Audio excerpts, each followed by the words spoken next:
네, 이 시간 우리에게 주시는 하나님의 말씀은 구약성경 열왕기상 1장 5절부터 10절까지입니다. 제가 말씀 공독하겠습니다. 그때 핫깃의 아들 아도니아가 스스로 높여서 이르기를 내가 왕이 되리라 하고 자기를 위하여 병거와 기병과 호위병 50명을 준비하니 그런 압살롬 다음에 태어난 자여 용모가 심히 준수한 자라. 그의 아버지가 내가 어찌하여 그리하였느냐고 하는 말로 한 번도 그를 섭섭하게 한 일이 없었더라. 아도니아가 수아의 아들 요압과 제사장 아비아들과 모이하니 그들이 따르고 도구나 제사장 사독과 여호와의 아들 분야야와 선지자 나단과 시므이와 레이와 다윗의 용사들은 아도니아와 같이 하지 아니하였더라. 아도니아가 에르노겔 근방 소엘렛 바위 곁에서 양과 소와 살찐 송아지를 잡고 왕자 곧 자기의 모든 동생과 왕이 신하된 유다 모든 사람들을 다 청하였으나 선지자 나단과 분야야와 용사들과 자기 동생 솔로몬은 청하지 아니하였더라. 아멘. 우리 엎분들하고요. 하나님의 은혜가 우리를 회복합니다. 같이 한번 고백하면서 인사하겠습니다. 네, 지난 한 주간도 또 삶의 현장에서 많이 수고하셨는데요. 오늘 예배 가운데 하나님의 은혜가 임할 때 우리가 영혼간에 또 회복될 줄로 믿습니다. 이 귀한 은혜가 오늘 이 시간에 우리 모두에게 넘쳐나기를 주님의 이름으로 간절히 축원합니다. 신앙생활을 하는 데 있어서 우리에게 중요한 것이 있습니다. 무엇이냐면 하나님의 뜻이죠. 하나님의 뜻은 하나님께서 우리에게 원하시는 어떤 것이라고 할 수 있는데 우리는 이것을 반드시 알아야 합니다. 왜 그렇습니까? 알아야 하나님을 바르게 믿을 수 있기 때문이죠. 이런 의미에서 오늘부터 몇 주간에 걸쳐서 하나님의 뜻과 관련된 말씀을 전하려고 합니다. 본문에 등장하는 아도니아를 통해서 살펴보려고 하는데요. 이 내용은 다음 주일부터 살펴보기로 하고 오늘은 그 전에 먼저 하나님의 뜻에 대한 개념부터 정리를 해보려고 합니다. 이렇게 하는 이유가 있습니다. 개념을 잘 정리해야 하나님의 뜻을 더 잘 이해할 수 있기 때문이고 이 개념을 바탕으로 앞으로 진행될 설교를 잘 들을 수 있기 때문입니다. 그러니 오늘은 하나님의 뜻에 관하여 공부한다 라는 마음을 가지시고 말씀을 잘 들어보시기 바랍니다. 지금부터 말씀드리는 것은 나의 결정과 하나님의 뜻이라고 번역된 하나님의 뜻과 관련된 책의 내용입니다. 시간 관계상 책의 모든 내용을 말씀드릴 수 없고 대략적인 것만을 말씀드리겠습니다. 성경에서 하나님의 뜻을 말할 때 한 가지 면만을 말하지 않고 두 가지 측면을 말하고 있습니다. 하나는 하나님의 주권적인 뜻이고 또 다른 하나는 하나님의 도덕적인 뜻입니다. 먼저 하나님의 주권적인 뜻에 관해서 살펴보겠습니다. 하나님의 주권적인 뜻에 관한 정의는 다음과 같이 내릴 수 있는데요. 우리 스크린을 보고 다 같이 한번 같이 읽어봤으면 좋겠습니다. 우리 스크린 보시고요. 같이 한번 읽겠습니다. 시작. 우주 안에서 일어나고 있는 모든 일을 향한 하나님의 작정된 계획. 이것이 하나님의 주권적인 뜻에 관한 정의입니다. 이 정의를 이해하기 위해서는 하나님은 주권적이시다라는 말의 의미를 알아야 합니다. 이 말의 의미는 하나님께서는 우주의 전능하신 통치자가 되신다라는 것입니다. 그렇다면 하나님의 주권적인 뜻은 하나님의 통치와 관련돼 있음을 알 수 있습니다. 그러니까 하나님께서는 당신의 창조하신 모든 피조물들을 향한 목적을 갖고 계시며 그 모든 것들을 통치하시는데 여기 나오는 목적과 통치가 하나님의 주권적인 뜻이라고 할 수 있는 것이죠. 하나님의 주권적인 뜻은 네 가지의 성격을 갖고 있습니다. 첫째, 하나님의 주권적인 뜻은 반드시 성취된다는 것입니다. 하나님의 주권적인 뜻을 방해할 수 있는 존재는 없습니다. 천사도, 인간도, 심지어 사탄까지도 하나님의 주권적인 뜻을 저지할 수 없습니다. 그렇기에 바울이 로마서 9장 19절에서 누가 그 뜻을 대적하느냐라고 강력하게 진술할 수 있었던 것입니다. 하나님의 주권적인 뜻은 반드시 성취된다는 것이죠. 둘째, 하나님의 주권적인 뜻은 모든 것을 포함한다는 것입니다. 하나님의 주권적인 뜻 안에는 사람이 살고 죽는 것, 사람의 계획이 성취되는 것이 포함되어 있습니다. 그리고 왕의 개인적인 계획, 주사위를 던질 때 나오는 경우의 수도 포함되어 있습니다. 또한 신자들이 당하는 고통, 인간의 개인적인 구원도 포함되어 있습니다. 그렇게 사도 바울이 에베소서에서 하나님을 모든 일을 그 마음의 원대로 역사하시는 분이라고 말하고 있는 것입니다. 셋째, 하나님의 주권적인 뜻은 비밀이라는 것입니다. 이 말이 의미하는 것은 하나님의 주권적인 뜻은 하나님께만 속한 것이기 때문에 우리에게는 감추어져 있다. 그래서 우리가 알 수 없다는 것입니다.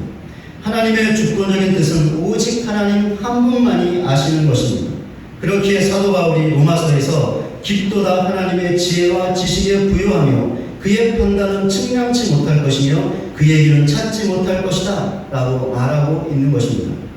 그런데 이것에 예외가 있습니다. 두 가지가 있는데요. 예언과 인류의 운명에 관한 것입니다. 예언은 하나님께서 미래에 있을 사건에 대해서 미리 말씀해 주시는 것이죠. 예를 들면 예수님의 재림과 같은 것입니다. 예수님의 재림은 하나님의 주권적인 뜻에 속해 있기 때문에 우리가 몰라야 하는 것이죠. 그런데 하나님께서 성경을 통해서 미리 말씀해 주셨습니다. 그래서 우리가 알게 되었죠. 인류의 운명도 마찬가지인데 인류의 운명은 구원받은 자와 그렇지 못한 자의 운명에 관한 것입니다. 예수님을 믿어 구원받은 자는 천국에 가고 그렇지 못한 자는 지옥에 가는 것이 인류에게 닥칠 궁극적인 운명이죠. 이것도 하나님의 주권적인 뜻에 속하는 것이기 때문에 우리가 몰라야 합니다. 그런데 하나님께서 이것 역시도 성경을 통해서 미리 말씀해 주셨기 때문에 우리가 알 수 있게 된 것이죠. 이렇게 예언과 인류의 궁극적인 운명을 제외한 다른 모든 하나님의 주권적인 뜻은 우리에게 언제나 감추어져 있습니다.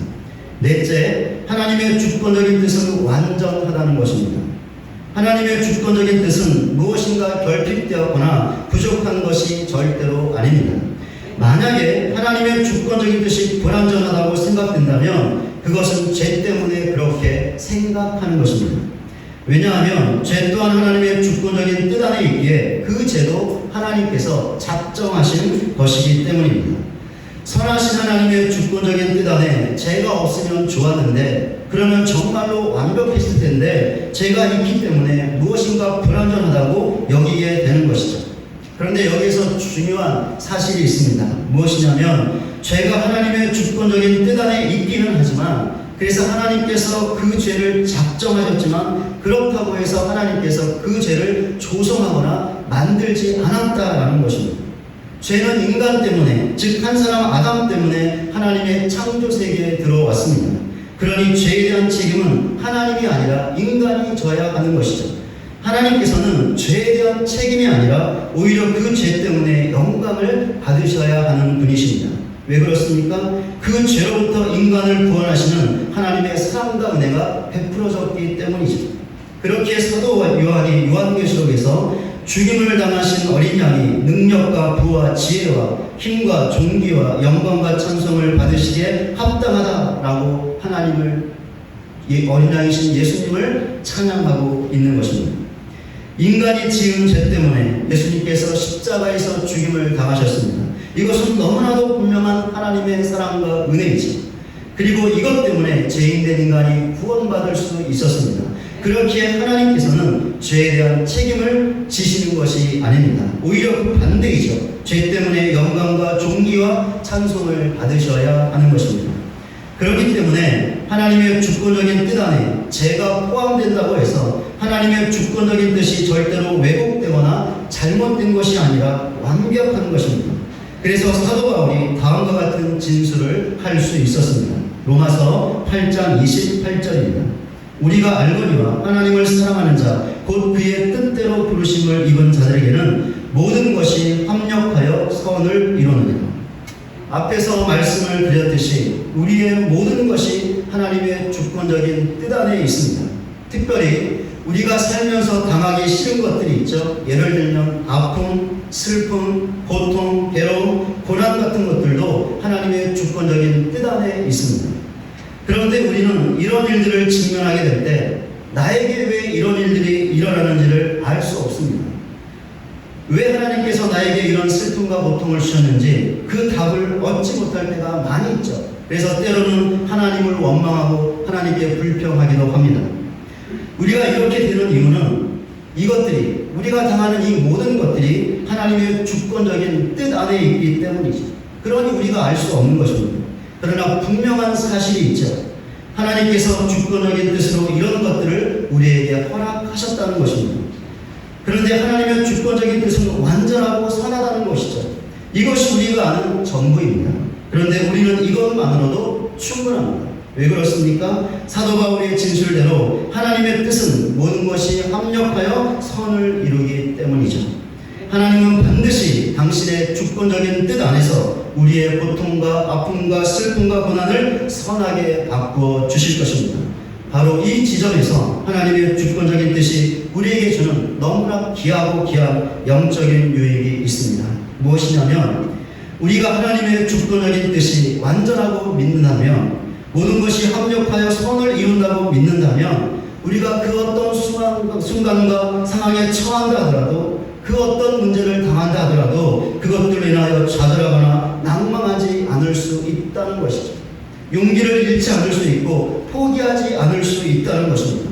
모든 것을 견딜 수 있고 참아낼 수 있고, 그래서 결국에는 모든 것이 합력하여 선을 이루는 완전하고 완벽한 하나님의 주권적인 뜻을 경험하게 된다는 것이죠. 이런 사실을 확고하게 믿는 우리 모두가 되시기를 바랍니다. 그리하여 비록 하나님의 주권적인 뜻을 다 알 수 없고 다 이해할 수 없지만, 그 하나님의 뜻이 완전한 것을 믿어서 그 뜻이 이루어지는 날 모든 것이 합력하여 선을 이루는 하나님의 그 주권적인 뜻의 은혜를 경험하는 우리 모두가 되시기를 주님의 이름으로 간절히 소원합니다. 하나님의 도덕적인 뜻에 관해서 살펴보겠습니다. 하나님의 도덕적인 뜻은 다음과 같이 정의할 수 있습니다. 우리 스크린 보고 같이 함께 또 읽어봤으면 좋겠는데요. 같이 읽겠습니다. 시작. 인간이 어떻게 믿고 또 어떻게 살아야만 하는가를 가르쳐주는 성경에 게시된 하나님의 도덕적인 명령, 이것이 하나님의 도덕적인 뜻에 관한 정의입니다. 하나님의 도덕적인 뜻에도 네 가지의 성격이 있습니다. 첫째, 하나님의 도덕적인 뜻은 하나님의 성품을 표현한다는 것입니다. 우리를 향한 하나님의 기대를 가장 잘 표현하고 있는 것이 베드로의 권면일 것입니다. 베드로전서 1장 16절입니다. 기록되었을 때 내가 거룩하니 너희도 거룩할지어다 하셨느니라. 베드로 사도는 레위기의 말씀을 인용하면서 하나님이 거룩하시니 너희도 거룩해야 한다라고 권면하고 있습니다.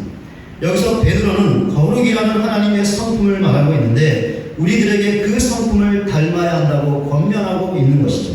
그렇다면 우리가 어떻게 해야 하나님처럼 거룩할 수 있게 되는 것일까요? 하나님의 도덕적인 뜻에 순종해야 합니다. 로마서 7장 12절입니다. 이로 보건대 율법은 거룩하고 계명도 거룩하고 의로우며 선하다. 여기 나오는 율법과 계명이 하나님의 도덕적인 뜻을 말하죠. 그렇다면 하나님의 도덕적인 뜻은 거룩하며 의로우며 선한 것입니다. 그렇기 때문에 우리가 하나님의 도덕적인 뜻에 순종하면 하나님과 같이 거룩하게 되는 것이죠. 이와 같이 하나님의 도덕적인 뜻은 거룩이라는 하나님의 성품을 드러내고 있습니다. 둘째, 하나님의 도덕적인 뜻은 단순히 외적인 행동만을 지배하는 것이 아니라는 것입니다. 하나님의 도덕적인 뜻은 우리의 삶의 모든 국면, 모든 순간과 깊은 관련을 맺고 있습니다. 왜냐하면 하나님의 도덕적인 뜻은 우리의 행동뿐만이 아니라 목적과 자세까지도 규정하기 때문입니다. 우리의 삶의 목적이 무엇일까요? 하나님께 영광을 돌리는 것이죠. 하나님의 도덕적인 뜻이 목적하는 것도 바로 하나님의 영광입니다. 그렇기에 우리가 하나님의 도덕적인 뜻에 순종하면 하나님께 영광을 돌리게 되는 것이죠. 하나님의 도덕적인 뜻은 우리의 자세 또한 규정하고 있습니다. 우리의 자세는 크게 행해야 하는 자세와 행하지 말아야 하는 자세로 구분할 수 있습니다. 행해야 할 자세로는 사랑, 의지, 겸손, 복종, 감사와 같은 것들이죠. 행하지 말아야 할 자세로는 탐욕, 교만, 죄책감, 게으름 같은 것들입니다.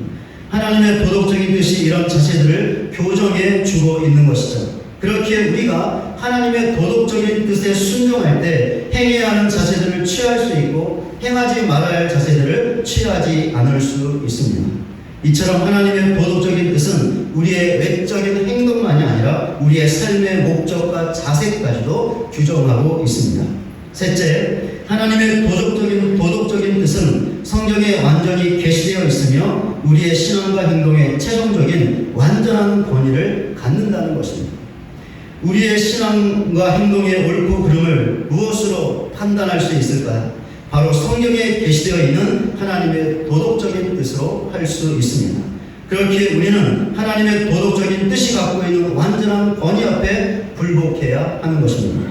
넷째, 하나님의 도덕적인 뜻은 하나님의 성품을 드러내고 우리의 삶의 모든 순간과 깊은 관련을 맺고 우리의 삶과 신앙에 관한 하나님의 완전한 권위와 계시를 갖고 있기 때문에 성경은 우리들이 온갖 선한 일을 할 수 있도록 만들어 준다는 것입니다. 이것을 사도 바울이 잘 말하고 있는데요. 디모데후서 3장 16절과 17절입니다. 모든 성경은 하나님의 감동으로 된 것으로 교훈과 책망과 바르게 함과 의로 교육하기에 유익하니 이는 하나님의 사랑으로 온전하게 하며 모든 선한 일을 행할 능력을 갖추게 하려 함이니 우리가 하나님의 도덕적인 뜻에 순종하면 하나님의 그 뜻은 우리를 교훈하고 책망하고 바르게 하고 의로 교육합니다. 그 결과 우리가 하나님의 사람으로 존재할 수 있게 합니다. 더 나아가 모든 선한 일을 행할 수 있는 능력을 갖추게 합니다. 그러니 하나님의 도덕적인 뜻에 순종하는 우리 모두가 되시기를 바랍니다. 그리하여 하나님을 드러내고 하나님의 사람으로 존재하고 더 나아가서 모든 선한 일을 행하여 하나님께 영광을 돌리는 삶을 살아가는 저와 여러분 모두가 되시기를 주님의 이름으로 간절히 소원합니다. 지금까지 하나님의 주권적인 뜻과 도덕적인 뜻에 관해서 대략적으로 살펴보았습니다. 이 두 가지 중에서 제가 좀 더 강조해서 말씀드리고 싶은 것이 있는데 하나님의 도덕적인 뜻에 관한 것입니다. 그 이유가 있습니다. 하나님의 주권적인 뜻은 비밀이지만 하나님의 도덕적인 뜻은 공개되어 있기 때문입니다. 성경에 분명하게 기록되어 있는 것이죠. 사실 하나님의 주권적인 뜻은 하나님만 아시는 것이기 때문에 우리가 반드시 알아야 하는 것이 아닙니다. 하나님의 주권적인 뜻은 몰라도 됩니다. 예수님의 재림을 앞에서 말씀드렸는데요. 예수님의 재림은 하나님께서 미리 예언해 주셨기 때문에 우리가 알 수 있지만 예수님의 재림의 시기는 모르죠. 하나님의 주권적인 뜻 안에 속해 있기 때문입니다. 그렇기 때문에 예수님께서 어느 날 메시아에 오실지 몰라도 되는 것이죠.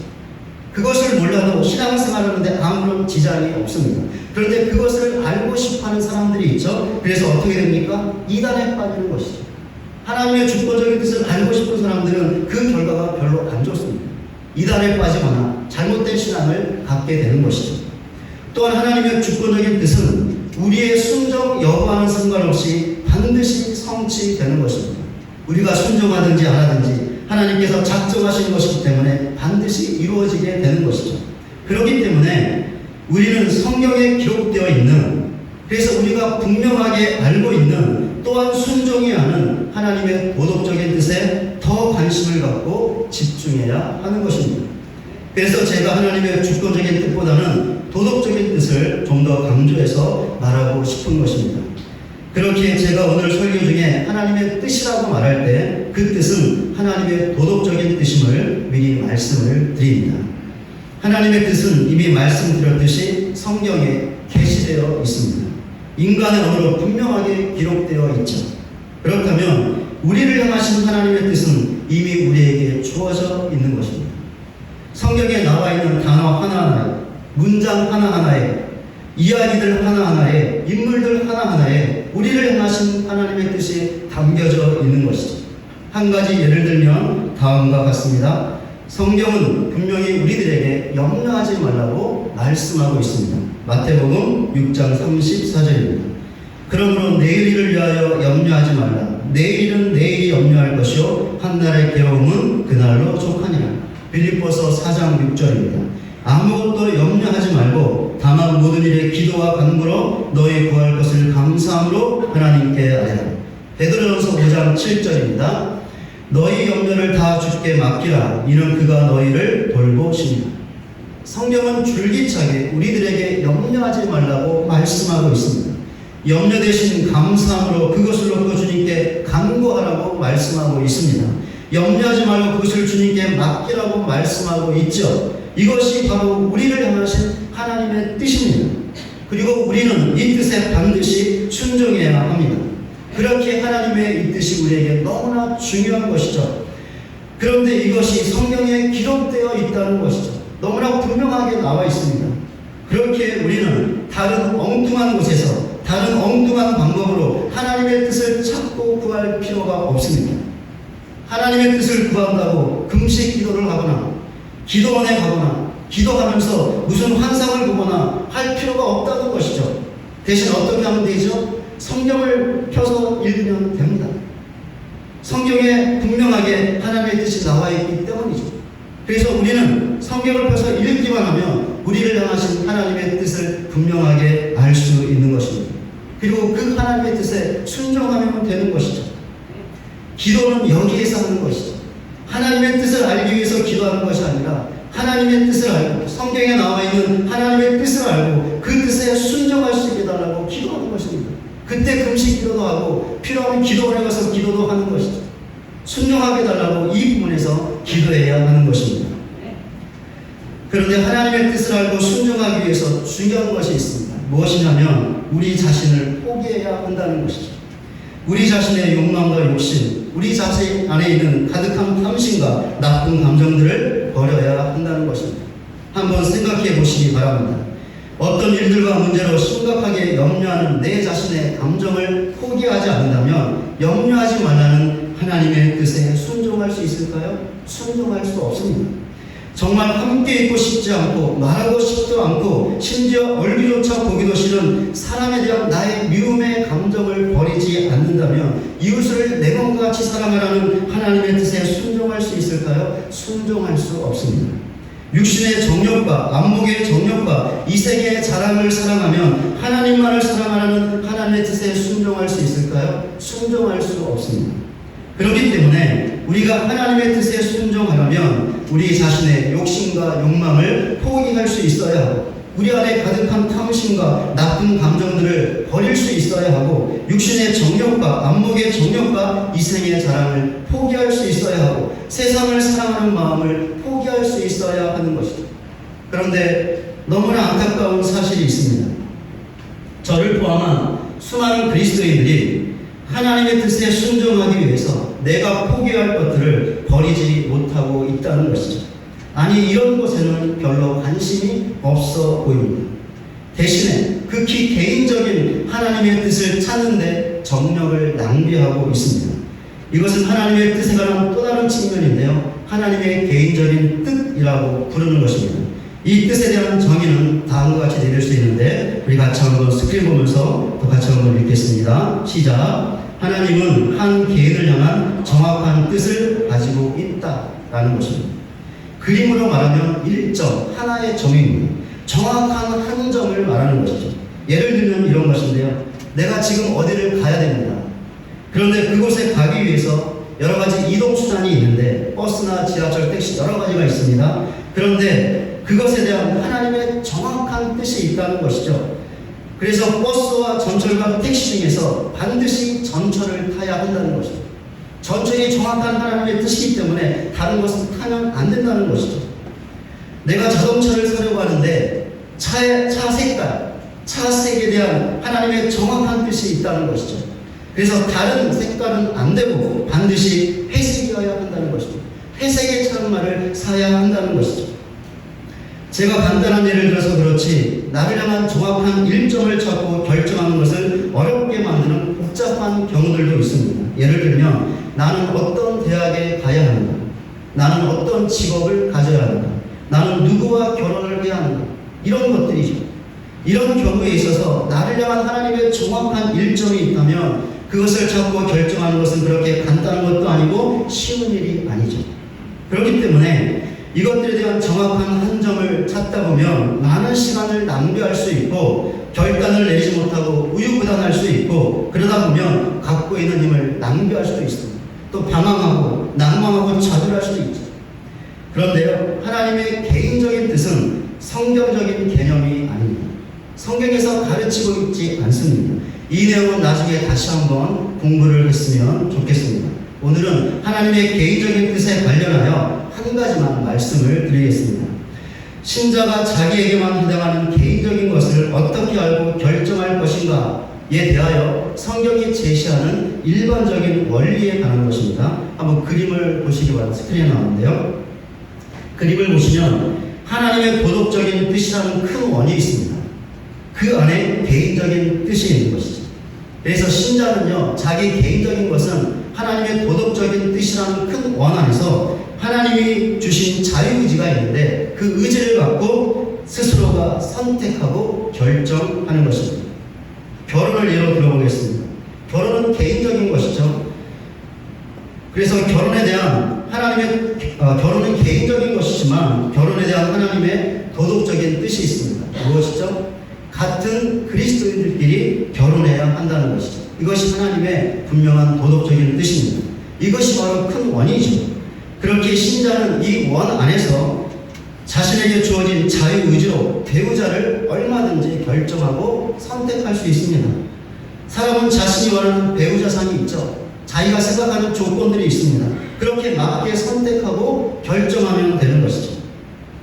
제가 예전에 신대원 다닐 때 유명한 전설이 있는데요. 어떤 남자 전사님이 여자 전사님을 사랑하게 돼서 제가 저분과 결혼해야 될 것인지 밤새도록 산에 가서 기도했다고 합니다. 총신대 양지 캠퍼스 가는 산에 기도하는 장소가 있거든요. 밤새도록 기도하고 나서 하나님께서 응답을 주셨는데 그 사람과 결혼해라 라는 응답을 주셨다고 합니다. 그래서 다음날 아침 바로 산에서 내려와서 그분을 찾아가서 어제 기도했는데 하나님께서 당신과 결혼하라고 했습니다. 그러니 결혼해 주세요 라고 이야기를 했습니다. 어떻게 됐을까요? 뺨을 맞았다고 합니다. 그 여자분에게 뺨을 맞았다고 합니다.